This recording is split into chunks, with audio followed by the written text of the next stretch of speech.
Hey everybody, how you doing? It's Joe Daniels from Swing This Kettlebell and Strength, Latonia, Kentucky. I'm here to talk to you about Tiger Fitness's new self-myofascial release roller.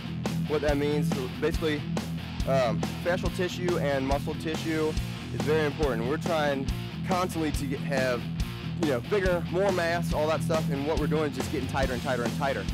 We're limiting our flexibility, which is limiting our strength.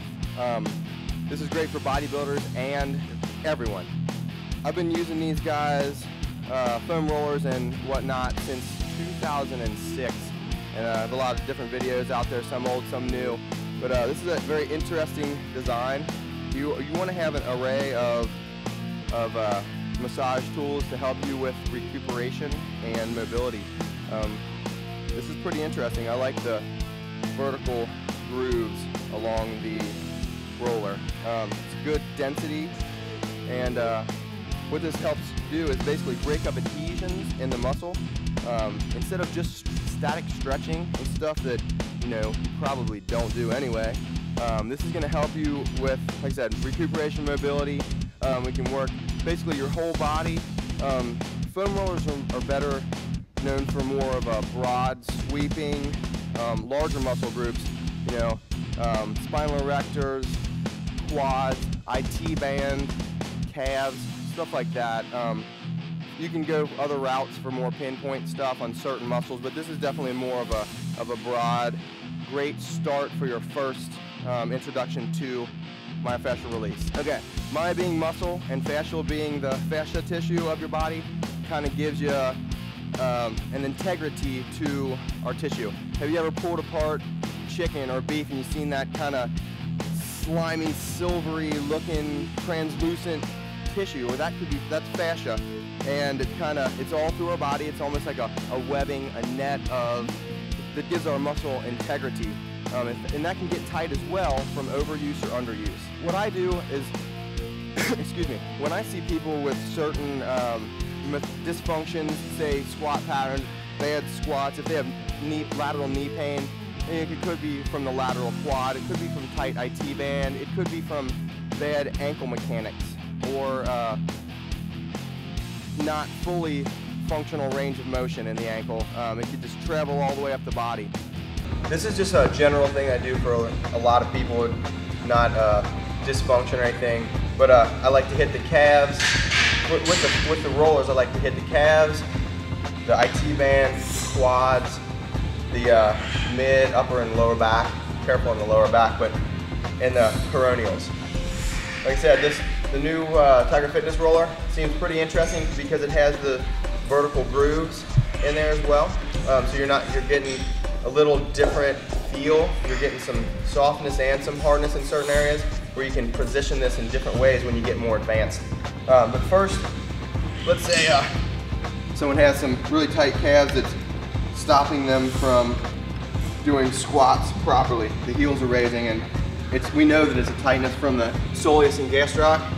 So what I do is I assess, I try both at the same time, relax the feet, lift up, and I slowly roll. Everybody can do this in different ways, but I do it about 1 inch per second for me. And I'm looking all the way to the back of the knee, and I'm searching for tender areas. I'm trying to increase circulation, oxygenation of the tissue. I'm trying to decrease some of the adhesions in the muscle from possibly doing, your sets of 200 calf raises that you did the night before. This is actually going to help your tissue grow because it's not going to be bound up. You think about something it's hard to inflate, a pool chair if somebody's sitting on it, right? So if you're trying to get that pump, you have to have that muscle to be able to, take more blood and take more nutrients. And this can definitely help. So I found some tight spots on my left calf. I'm going to lift up, apply a little bit more pressure by crossing the legs over, only if you need it. And I stay on that. I don't go past an 8 out of 10 on the pain scale. More does not mean better. You're not trying to kill this thing. But just, if you feel a slight release in the tissue, possibly like a little wave or a little quiver in the muscle, it feels better. It's kind of like a good pain you're looking for. And I've definitely found it, and it's releasing, it's feeling great. And what I do is I move a little bit farther, either higher or lower, or I can roll my leg laterally or to the medial side and just try to loosen up and try to find those tight spots. So I start on the worst one and try to just decrease that tension. And this isn't a one-time fix, you might feel better, but like I said before, I've been using these since 2006 and I use them still daily for prehab and for increasing of the range of motion. Definitely good, because instead of staying, you know, the same pressure, you're always getting the same pressure. You have those ribs, kind of digs in certain spots, and you can always angle it and get it to go across the muscle fiber, and it just works a little different. And that's a thing why using a massage therapist is they can get in, they can adjust, you know. After you do the calves, I kind of like to stay on the posterior chain, so it's really kind of hard to do the hamstrings. So I do the glutes.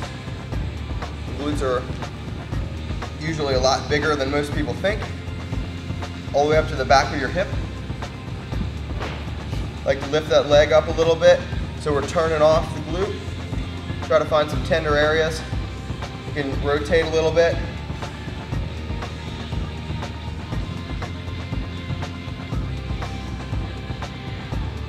And bring it down. And follow the glute to the tie-in. And then I can go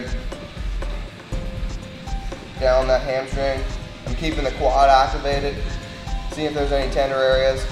Now, I don't think foam rollers for the hamstrings are the best things that you can do. There's much more tools that can get in better, but for your general startup, they're pretty good. You can do you don't want to cross down here because it won't give you enough pressure. I like to cross the upper leg with the opposite leg and slowly roll. Find those tender areas. Trigger points in your hamstrings can be all over and they can be pretty bad. But once again, this is not what we're trying to do. We're not trying to rock crazy. We're trying to search nice and slow and look for it. Change angles. Once you find a spot, a little feel like a knot or a tender's point, just kind of rest on it, relax on it a little bit. Take a couple deep breaths and see if that dissipates. So I'm going to try the IT band. Make sure there's nothing in your pockets. Did this one time with keys in there. Wasn't good. Okay, so what we're trying to do is release that lateral part of the quad and the IT band. So I'm starting slightly under the hip. Right about here. Right under the, I believe it's the trochanter of the, Jen, is it the trochanter? The greater trochanter? Thank you. Right under that of the femur and the hip. And there you can reach the lateral quadricep, which most people have a hard time building because usually it's tight. Slowly roll. Now this can be excruciating, so this foot's lifting me up if I need it. This is helping me up. If it's too much pain, I can get off of it. So I'm slowly searching down, relaxing that foot, relaxing the leg, searching downstream. Once I catch something, hang out, change the angles a little bit, see if that just releases. Once again, we're trying to decrease that tension of the muscle so we can have better contractibility and better blood flow to it. Keep some of that scar tissue, that possible scar tissue buildup that you might be accumulating from, once again, doing 10,000 leg extensions. And then once I get careful, get down by the knee, then what I do is I skip past the knee, and we're going to start on the peroneals all the way down here. So people with ankle stability issues, perhaps you sprained an ankle before, like to start on getting that loosened up a little bit. Same thing, slowly going down, relaxing the foot, Finding those tender spots. Maybe wavering back and forth once I find one, see if that releases. Go all the way down towards the ankle. Don't be afraid to experiment more towards the front, more towards the side. Once I fix the side and the posterior chain, trying those deep squats again.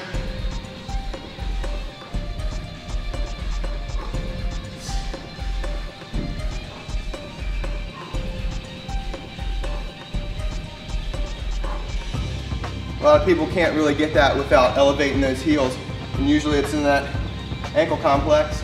They're getting a lot of pain in the knees because the knees are going too far forward because their heels are coming off. Their back, if you're too tight in the hips and the hamstrings, we're gonna get that tilt, around their lower back, get that heavy load, and all of a sudden your back rounds, strain some, QL or your spinal erectors. Speaking of spinal erectors, let's get to them. So I don't start right there. What I like to do, start a little higher, shoulder blade area. This is a nice and tough roller, so I'm keeping my torso engaged, keeping my abs tight, and lowering slowly down through the trapezius, the lats, spinal erectors. Be careful about this one. If you have back issues or any disc problems, you might feel some adjustments. Once again, this is really good. You should probably talk to a massage therapist that's schooled in this as well. Problem is, not many people do this, and then the people that don't are usually the ones with the tissue issues. That's a cue for my next video, Tissue Issue Volume 7. Everybody's got them. So I can work my way down. Now once I get down to the mid-thoracic area and the lumbar area, instead of putting all that pressure down here, I'm going to put my hands back here to stabilize me and take some of that pressure off my lower back. Once I get down there, trying to find those tender points and get back into the glutes and the lower back. I'm going to just go back again. Nice and slow. Keep that torso tight, keep those abs tight.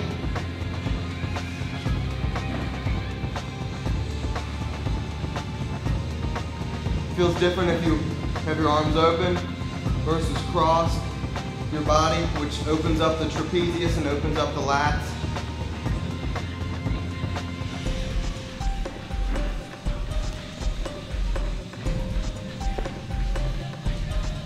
Pretty tight on the right side.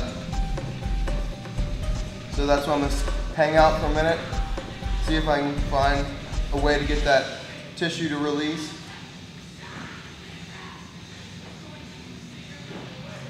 Right there, I'm just going to hang out for a little bit. Deep breath in and out. The whole point about this is to relax your tissue. So if you took 14 scoops of a pre-workout and you're rolling around on a foam roller, it's not what we're looking for. We're trying to relax the tissue, so take it slow. Think about your workout, what you're about to do. If it's an off day and you're working on mobility, slow down. Plan stuff, think about it. Meditate, whatever. Okay, so we can move on to the lats now.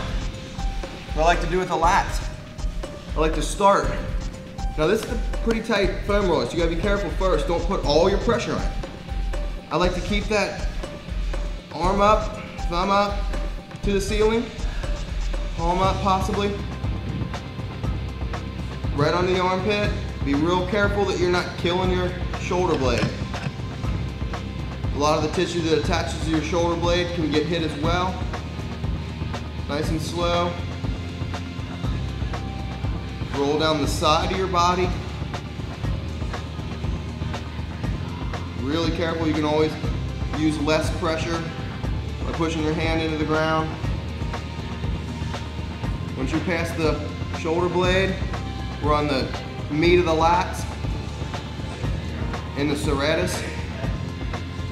Don't go so far down that you're laying on your rib cage. It's one of the worst things you could do.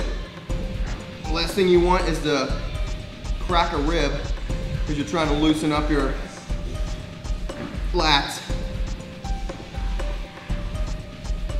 Right about there. Now I'm possibly gonna roll into my mid back, lift my arm up, breathe. Shouldn't be red-faced doing this. Right there, I feel a great spot, right under the shoulder blade. That arm's relaxed. What I can do is support it. I can support my head if I want to. I can support my arm and my head with the opposite arm. Breathe. I'm feeling a good release. What we can do is test and see if that's working.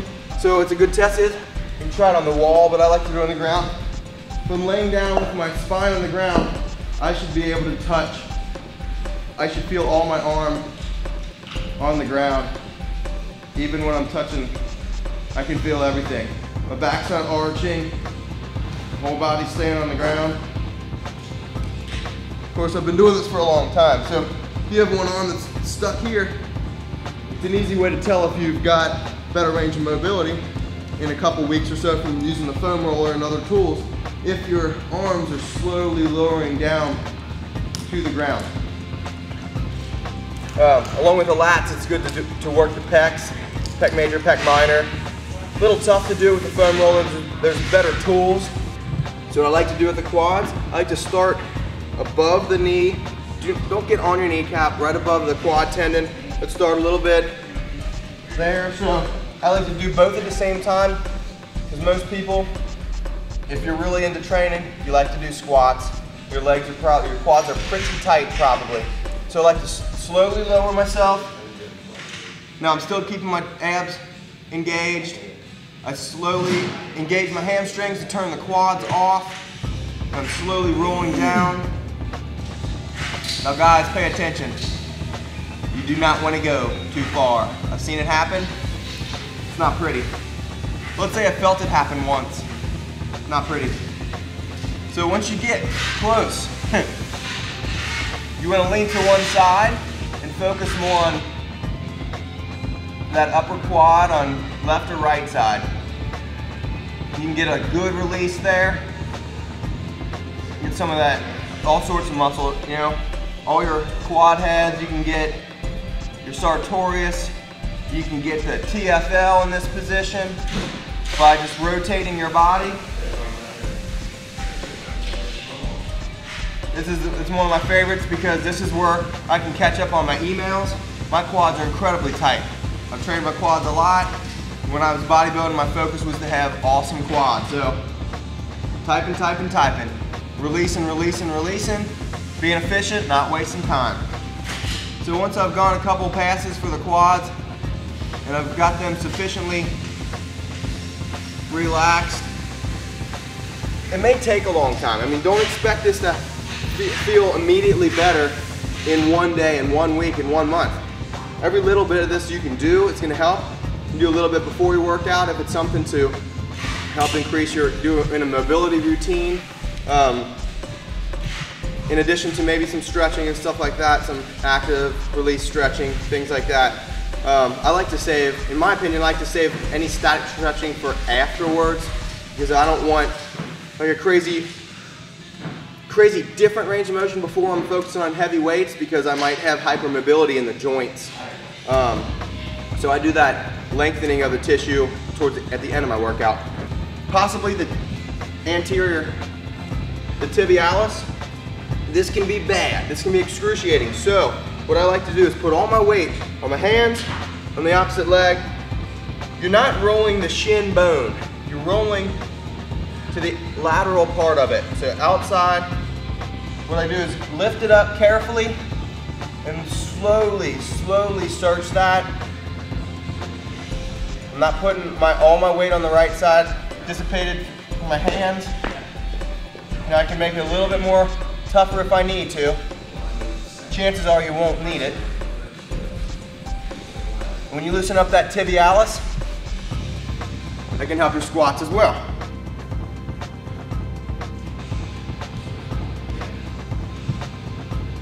Feel pretty loose. Joints feel nice and supple and mobile. And overall, this seems really good. So I think I'm gonna give it 2 thumbs up and make you guys invest in one. And hopefully you're gonna be investing more in your body so you can train harder and longer and safer.